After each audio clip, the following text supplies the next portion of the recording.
केहिम मधल्या जुन्या कौलारू मुराद मंजिलमध्ये डॉक्टर सालीम अली, त्यांची सचिव अर्चना मेहरोत्रा आणि एक वार्ताहर यांची दिवसभर चर्चा चालू होती. दूरदर्शनवरील एका प्रायोजित मालिकेसाठी डॉक्टर सालीम अलींच्या जीवनावर चित्रीकरण व्हायचे होते. त्यासाठी त्या वार्ताहराने पटकथा वगैरे पूर्व तयारीही केली. चित्रीकरण कसे, कुठे, केव्हा व्हावे या संबंधी त्याने डॉक्टर सालीम अलींशी चर्चा करून आखणी केली. स्थळ, काल, स्थिती निश्चित करून निश्चिंत होतासा वार्ताहर मुंबईला परतला. ठरल्या तिथीला कॅमेरामन, लाईटमन आदींच्या काफिल्यासह वार्ताहर चित्रीकरणासाठी केहिमला कूच करणार. तेवढ्यात अर्चना मेहरोत्रांचा फोन आला. सालीम साहेबांचा एक अनोखा मित्र, जेरडोनचा कोर्सर बऱ्याच वर्षानं दर्शन देतोय म्हटल्यावर महाशयानं त्या दिशेला उड्डाण केलं. त्याच्या दर्शनासाठी ते तातडीनं आकाशमार्गे मद्रासला आणि तिथून पुढे खुष्कीच्या मार्गाने लंका मेलावी पर्वतराजीच्या पायथ्याशी रवाना झाले. दुसऱ्या दिवशी म्हणजे 12 जानेवारी 1986 रोजी जेरडोनचा कोर्सर हातात घेतलेले डॉक्टर सालीम अलींचे छायाचित्र सर्व भारतीय वृत्तपत्रातून पहिल्या पानावर झळकले. 85 वर्षाच्या कालावधीनंतर प्रथमच या पक्षाचा आढळ झाला होता. ही पक्षीजात नामशेष झाली की काय या शंकेनं गेली 50 वर्षे ते त्याच्या शोधात होते. अनेकदा शोध मोहिमा काढल्या पण त्याचा पत्ता लागला नव्हता. 2च वर्षापूर्वी सालीम साहेबांनी 90ीत पदार्पण केलं होतं. आयुष्याच्या अखेरीस का होईना त्यांना याची देही याची डोळा गोडसर पाहायला मिळाला. त्यांच्या सुरकुतलेल्या चेहऱ्यावर समाधान फुललं. त्यांच्यातल्या त्या चिमण्या पक्षानं सुरेल लकेर घेतली. गेली 8 दशकं ते पक्षाचा मागोवा घेत आले होते. 80 वर्षापूर्वी सुरू झालेली पक्षी यात्रा अथकपणे आजही चालूच होती. तेच कुतूहल, तोच उत्साह, तीच ओढ. वयाच्या 10व्या वर्षी पीठखंडी चिमण्यानं त्यांच्या मनात घरटं बांधलं. तो पक्षी आजही तिथंच रुंजी घालत होता. त्याच्या मधुर किलबिलीनं, सुरेल लकेरीनं त्यांची पक्षी यात्रा सुरू झाली. ती एक आनंद यात्राच होती. सालीमचं बालपण गेलं मुंबईच्या गिरगावातल्या खेतवाडीत अमरुद्दीन तय्यबजींच्या घरात. सालीम 3 वर्षाचा होण्यापूर्वीच आपल्या माता पितांना अंतरला. सालीम 9 भावंडात सर्वात धाकटा. मामा अमरुद्दीननीच या अनाथ भावंडांचा पोटच्या पोरांप्रमाणे प्रतिपाळ केला. हे मामा पट्टीचे शिकारी, राजे रजवाडे, संस्थानिक, नवाब यांच्या जोडीने त्यांच्या शिकारी चालायच्या. मामांच्या घरात शिकारीची नाना हत्यारं, अनेक बंदुका. सालीमची मोठी भावंड पेन्सिल इतक्या सहजतेने बंदुकाही चालवायची, लीलया शिकारीही खेळायची. मामांनी सालीमला त्याच्या 10व्या वाढदिवसादिवशी डेझी शॉर्ट रिपीटर बंदूक भेट दिली. सालीमचा आदर्श म्हणजे अमरुद्दीन मामा. त्यांच्याप्रमाणे आपण हे पट्टीचे आणि ख्यातकर्त शिकारी व्हावं ही त्याची महत्वाकांक्षा. तेव्हा बंदूक हाती येताच त्यानं सरावाला सुरुवात केली. पहिलं लक्ष चिमण्या. मामांच्या बंगल्याला लागूनच त्यांचा तबेला होता. त्यात त्यांची घोडागाडी असे.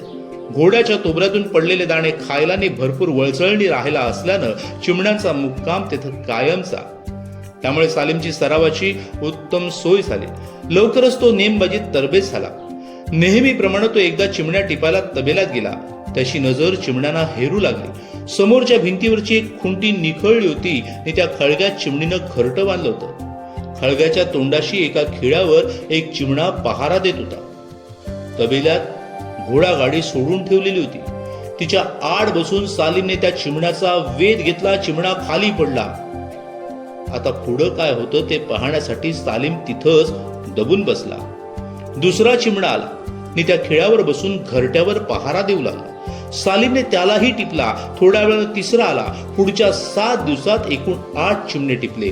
प्रत्येक वेळी खिळ्यावरची जागा रिकामी न राहता तिथं नवा चिमणा बसे आणि घरट्यावर पहारा देई. सालीमने आपल्या वहीत नोंदवलं. या बालशिकारीच्या मनात तेव्हापासून पक्षी जीवनाविषयीचं कुतूहल फडफडू लागलं होतं. मामांच्या घरचं वळण अत्यंत धार्मिक. घरातल्या सर्वांनाच धार्मिक नीतिनियम वसूल काटेकोरपणे पाळावे लागत. चिमणी खाद्य म्हणून धर्मसंमत असली तरी हलाल झाल्याखेरीज तिने डेगची शिजायला पडायचं नाही की पुलाव्याची रंगत वाढवायची नाही. नन्नू स्वयंपाकी सालीमने टिपलेल्या चिमण्यांचा हलाल करून त्याला पापशंकेपासून मुक्त करी. या नन्नू स्वयंपाकानं मीठ मसाला वापरून चिमण्यांची सागुती कशी करावी याची दीक्षाही त्याला दिली होती. त्या दिवशी झालं असं, सालीमने काही चिमण्या मारून नन्नू स्वयंपाकाच्या हवाली केल्या. नन्नू हलाल करून एकेकीला धर्मसंमत खाद्यपदार्थात वर्ग करत होता. समोरच बसून सालीम तो विधी पाहत होता आणि एकाएकी त्यानं नन्नूला अडवलं. त्याच्या हातातील चिमणी इतर चिमण्यांपेक्षा थोडी वेगळीच होती. तिच्या गळ्यावर पिवळा ठिपका होता. ही वेगळी चिमणी भक्षणीय आहे की नाही याची खातरजमा करून घ्यावी म्हणून ती घेऊन सालीम मामांच्याकडे निघाला. आता त्यानेच मान्यता दिली म्हणजे मग बरं.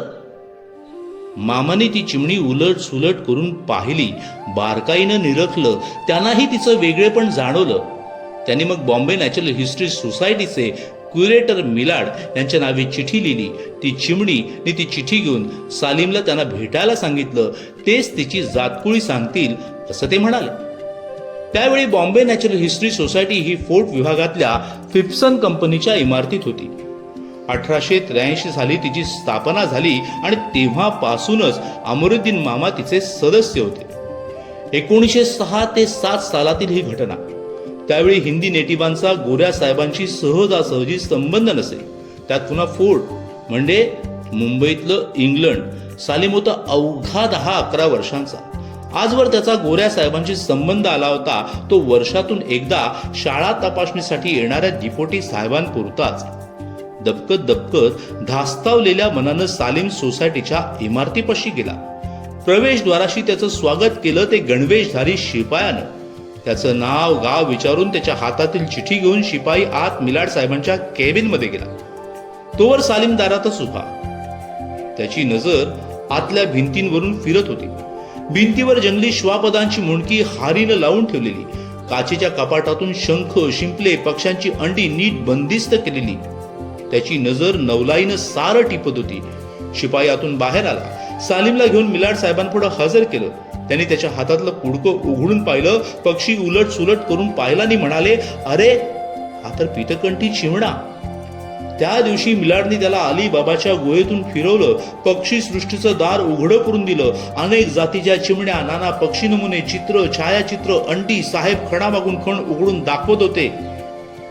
मुख्य म्हणजे ते सारे भारतीय पक्षी होते. विस्फारलेल्या नजरेनं सालीम सारं पाहत होता. अधीऱ्या कानानं ऐकत होता. मन थुई थुई नाचत होतं. मग मिलाडनी त्याला 2 पुस्तकं वाचायला दिली. कॉमन बर्ड्स ऑफ बॉम्बे आणि अ नॅचरलिस्ट ऑन प्राऊल. या पुस्तकाने सालीमची उत्सुकता तर वाढवलीच, पण पट्टीचे शिकारी होण्याबरोबरच पक्षी शास्त्रज्ञ होण्याची इच्छा त्याच्या मनात मूळ धरू लागली. सोसायटीतला त्याच्या खेपा वाढल्या. लवकरच त्याने पक्षी नमुने तयार करण्याची कला हस्तगत केली. पक्ष्यांची कातडी पिसांसकट उतरवायची, त्या कातडीत कापूस भरून पक्षी नमुना तयार करायचा, त्याला लेबल लावायचं इत्यादी तांत्रिक बाबी त्यानं समजून घेऊन आत्मसात केल्या. मिलाड त्यांना म्हणाले, पक्ष्यांविषयी तुला खूप काही जाणून घ्यायचं असेल तर त्याचा नमुना संग्रह करायला आणि त्यांच्याविषयी निरीक्षण नोंदवायला शिकलं पाहिजे. सालीम पक्षाच्या मागावर निघाला.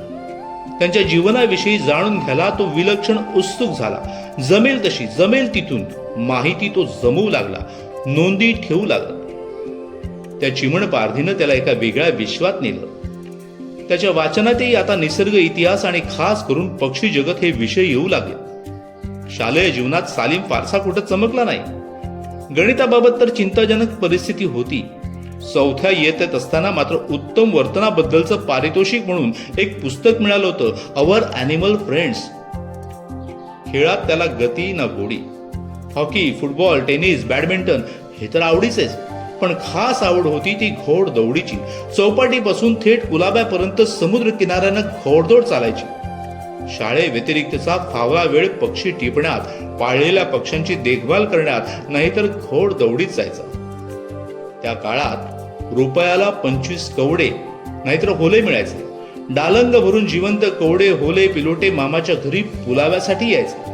सालीम त्यातला एखाद दुसरा पक्षी पाळायचा, पळवायचा. तसा त्याच्या संग्रहात खारी, सरडे, पाली होत्याच. झालंच तर अंडी, फुलपाखरही होती. अभ्यासाचं टेबल त्यानेच व्यापलेलं असे. मग अभ्यासाला जागा कुठून? आपल्या दिवंगत बहिणीचं हे शेंडे फळ कशाला बापड्याला दुखवा म्हणून मामाही त्याच्या नादिष्टपणाकडे कानाडोळा करत. सालीमचं वय वाढत गेलं तसं त्याच्या पट्टीचे शिकारी बनण्याच्या महत्वाकांक्षेला धुमारे फुटू लागले. त्याच्या वाचनात आता शिकार कथा, जंगलातील साहस कथा, शोध कथा अधिकाधिक येऊ लागल्या. मामांच्या टपालात रायफली, बंदुका, काडतुसं यावरची माहिती पत्रकं, सचित्र पुस्तिका असत. शिकारीची स्थळ वर्णन करणारी पत्रकं असत. या वाङ्मयाचा सालीम मनपूर्वक अभ्यास करी. बारीक सारीक तपशील त्याला मुखोद्गत असायचे. त्याची स्मरणशक्ती बाकी कमालीची तीव्रच. सालीमचे वडील बंधू हमीद भाई हे सिंधमध्ये सरकारात मोठ्या हुद्द्यावर होते. त्यांनाही शिकारीचा मोठा शौक. त्यांचा निसर्गविषयक अभ्यासही दांडगा. कधी कधी सुट्टी घालवण्यासाठी सालीम त्यांच्याकडे जाई. तिथल्या वास्तव्यात नव्या पक्षा प्राण्यांची शिकार करे. हमीद भाई सालीमचे कुतूहल शमन करत. नव्या पशुपक्ष्यांचा परिचय करून देत. सांगोपांग माहिती पुरवत. या साऱ्याचा परिणाम म्हणजे आपण पक्षीशास्त्रज्ञ व्हावं हा विचार सालीमच्या डोक्यात रुजला होताच तो आता फोफावू लागला. 1913 साली सालीम मॅट्रिकची परीक्षा उत्तीर्ण झाला. कॉलेजमध्ये जाऊन प्राणीशास्त्राची पदवी घ्यावी, पक्षीशास्त्रात पारंगत व्हावं या विचारात त्याने सेंट झेवियर्स कॉलेजमध्ये प्रवेश परीक्षेचा अर्ज भरला. पण लोगारिथम आणि त्याच्या अवघड भावंडानं सालीमची झोप उडवली. ही अडथळ्याची शर्यत पार पाडणं आपल्याला जमणार नाही असा निर्णय त्याच्या मनानं दिला. तो या त्रयावस्थेत असताना त्याची सुटका केली ती त्याच्या जाबीर भाईनं. जाबीर भाई सालीमपेक्षा 4-5 वर्षानं वडील. ते ब्रह्मदेशात खाणधंद्यात होते. इमारतीसाठी आणि खाणकामासाठी लागणाऱ्या सामानांचा अवजारांचा ते तिथे तेव्हायमध्ये व्यापारही करत. कॉलेजात जायचा फारसा हट्ट नसेल तर तेव्हायला माझ्या मदतीसाठी ये असं त्याने पत्राने सालीमला कळवलं. अडथळ्यांच्या शर्यतीला बगल देऊन सालीम मोठ्या खुशीनं रंगूलला दाखल झाला. पक्षीशास्त्रज्ञ होण्याच्या त्याच्या स्वप्नाला गणितानं टाचणी लावली. आता व्यापाराचं काही गणित साधलं तर पाहावं असं त्यानं ठरवलं. वयाच्या 18व्या वर्षी तो तेव्हायला गेला. तेव्हायमध्ये तराजूचा काटा तोलायचे, पुड्या बांधायचे धडे तो घेऊ लागला. दुकान सांभाळणे, हिशेब ठेवणे, टंक लेखन वगैरे काम करण्यात त्याचा वेळ जायचा. असं असलं तरी साप्ताहिक सुट्टी मात्र तो भ्रमंतीसाठी राखून ठेवी. जाबीर भाईंच्या पांढऱ्या दट्टावर स्वार होऊन तो तेव्हायच्या परिसरात भटके, रबराचे मळे, फळबागा, वनराया पालथ्या घाले, पक्ष्यांच्या मागावर दूर दूर जाई. त्यावेळी सालीमला पक्ष्यांच्या विविध जातींची माहिती नव्हती.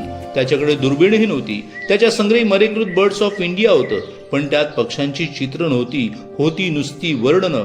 त्यामुळे एखादा नवा पक्षी आढळला की त्याची ओळख पटवून घेण्यासाठी सालीमला यातायात करावी लागे. पण त्यातही एक आगळी मजा तो अनुभवी. काळा चास, बहुरंगी ब्रॉडबिल, सुतार पक्ष्यांचे अनेक भावबंद. सालीमचा संग्रह वाढत होता. बॉम्बे नॅचरल हिस्ट्री सोसायटीत वरचेवर पत्र पाठवून तो आपल्या शंकांचं निरसनही करून घ्यायचा.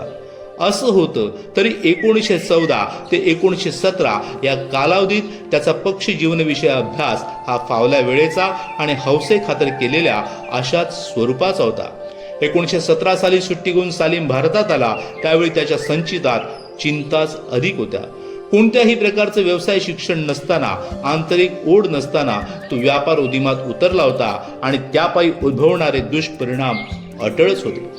मुंबईत आल्यावर वडीलधाऱ्यांच्या सल्ल्यानुसार फोर्ट मधल्या दावर कॉलेजात तो कमर्शियल लॉ आणि अकाउंटन्सी शिकू लागला खरा, पण त्याची अवस्था बेचैनी त्याची पाठ सोडायला तयार नव्हती.